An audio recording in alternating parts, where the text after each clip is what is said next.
വരച്ചിട്ടുണ്ട്. അതിൽ ഞാൻ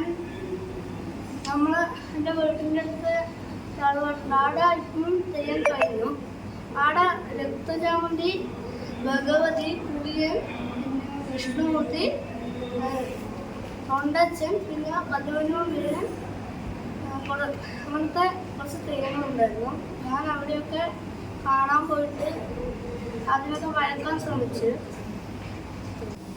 നമ്രത് എന്ന് പറയുന്ന 2ാം ക്ലാസ്സിൽ പഠിക്കുന്ന വിദ്യാർത്ഥിയുടെ തെയ്യങ്ങളുടെ ശില്പ പ്രദർശനമാണ് പയ്യന്നൂർ കേരള ലളിതകലാ അക്കാദമി ആർട്ടിആർവയിൽ 18-ാം തീയതി രാവിലെ 10:30 ഉദ്ഘാടനം നിർവഹിക്കുന്നത്. ഇത് നമ്മുടെ മുൻ MP ശ്രീ P. കരുണാകരൻ അവറുകളാണ്. നമ്രത് എന്ന് പറയുന്ന വിദ്യാർത്ഥി നടക്കാൻ പഠിക്കുന്ന ആ പ്രായത്തിൽ തന്നെ ചെണ്ടമേളങ്ങൾ കേട്ടാൽ അവർക്ക് ഓടുന്ന ഒരു സ്വഭാവക്കാരനാണ്.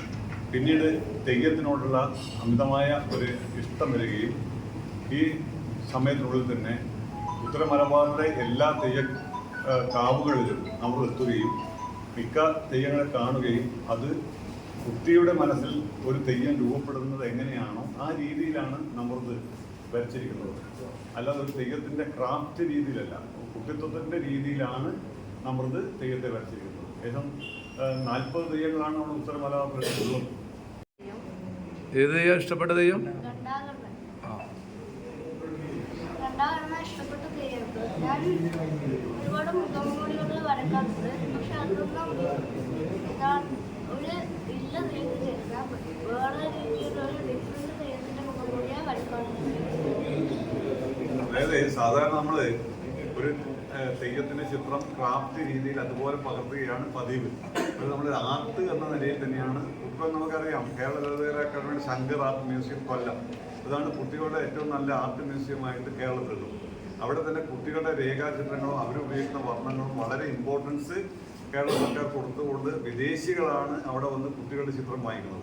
അത് ചെറിയ രൂപയൊന്നുമല്ല, 50,000 60,000 രൂപ കൊടുത്ത് ചെറിയ 1ഉം 2ഉം വയസ്സ് പ്രായമുള്ള കുട്ടികൾ വരക്കുന്ന ചിത്രങ്ങൾ അവിടെ പ്രദർശിപ്പിക്കുകയും അത് വിൽപ്പന ചെയ്യുകയും ചെയ്യും. കൊല്ലം ശങ്കർ ആർട്ട് ഗാലറി. ചിത്രം വരക്കും. പിന്നെ അതുപോലെ തന്നെ കാർഡ്ബോർഡ്, ഇങ്ങനത്തെ സാധനങ്ങളെല്ലാം കൊണ്ടുവന്ന കാർഡ്ബോർഡ് ഉണ്ടെങ്കിൽ അന്നേരം തന്നെ വേണമെന്ന് അതിങ്ങനെ പെയിന്റിങ്സ് കൊണ്ട് മുഖംമൂടി വരക്കലും. പിന്നെ സാധാരണ പോലെ തന്നെ പിന്നെ നമ്മുടെ മുണ്ടും അതെല്ലാം ഇട്ട് കുട്ടിയിൽ തെയ്യ ആടലെല്ലാം ഞാൻ ആദ്യം ഉണ്ടായിരുന്നു. ആദ്യം അങ്ങനെ ഇഷ്ടമല്ല, അത് തെയ്യ വരക്കും അങ്ങനെ ഉണ്ടായിരുന്നു. പിന്നെ അത് പിന്നെ ജസ്റ്റ് ഇങ്ങനെ പേപ്പറിലോട്ട് വരക്കാനും അങ്ങനെ തുടങ്ങി. അപ്പം പിന്നെ അന്നേരം ഈ മാഷിനെ പറ്റി കേൾക്കുകയും മാഷിനൊക്കെ കിട്ടാറും ചെയ്തു. അപ്പം ശരിക്കും പോലെ എന്തൊക്കെയോ കഴിവുണ്ടായിരുന്നത് ആ ട്രാക്കിലേക്ക് എത്തിക്കലും അത് ഇത്തിരി നന്നായി കൊണ്ടുവരാനെല്ലാം സാറിനൊക്കെ പോയി പിന്നെ ആയിട്ടുണ്ടായി. നമുക്കിത് വരയ്ക്കുന്നതാണോ തെയ്യം കളിക്കുന്നതാണോ മനസ്സിലായിട്ടുണ്ടായിട്ട്. അപ്പോൾ സാറാ പറഞ്ഞത് വരക്കാൻ്റെ കഴിവുണ്ട്.